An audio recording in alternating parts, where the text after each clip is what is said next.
Visakha steel plant ను రక్షించుకోవాలంటే ప్రతి ఒక్కరికి వైసీపీకి ఓటు వేయాలని, కూటమికి ఓటు వేస్తే విశాఖ స్టీల్ ప్లాంట్ ప్రైవేటీకరణకు ఓటు వేసినట్టేనని విశాఖ వైసీపీ ఎంపీ అభ్యర్థి బొత్స ఝాన్సీ అన్నారు.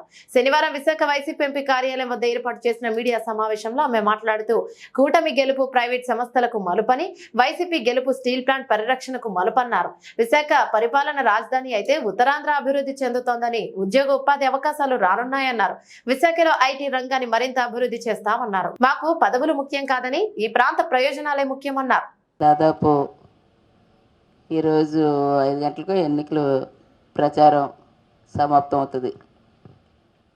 మ్యాక్సిమం 90% ప్రచారం అయితే అయిపోయింది.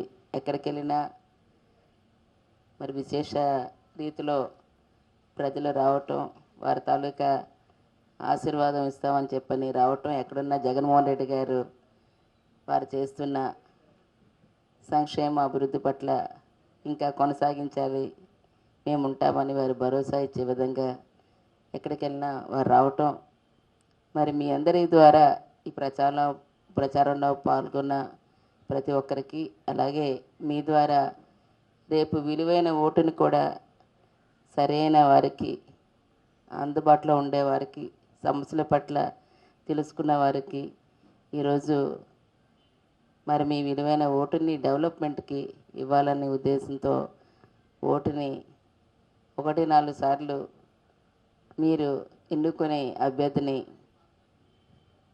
అందుబాటులో ఉండేవారికి తప్పనిసరిగా అవకాశం ఇవన్నీ చేయాలి, రావాలి అంటే ఖచ్చితంగా మళ్ళీ ఆ విజన్ ఉన్న ముఖ్యమంత్రి గారు జగన్మోహన్ రెడ్డి గారు పరిపాలన కావాలి, రావాలి. దానికి ఈరోజు సమర్థవంతంగా దాన్ని ఎదుర్కొనే, సమస్యల పట్ల స్పందించే, సమయానుకూలం మరి అందుబాటులో ఉండి వారు ఎవరైతే ఉన్నారో ఆ వ్యక్తులందరికీ కూడా తప్పనిసరిగా అవకాశం కల్పించాలని ఈ సందర్భంగా మీ ద్వారా ప్రజలందరికీ, విశాఖ పార్లమెంట్లో ఉన్న ప్రజలందరికీ పేరు పేరున మరి కోరుతున్నాను.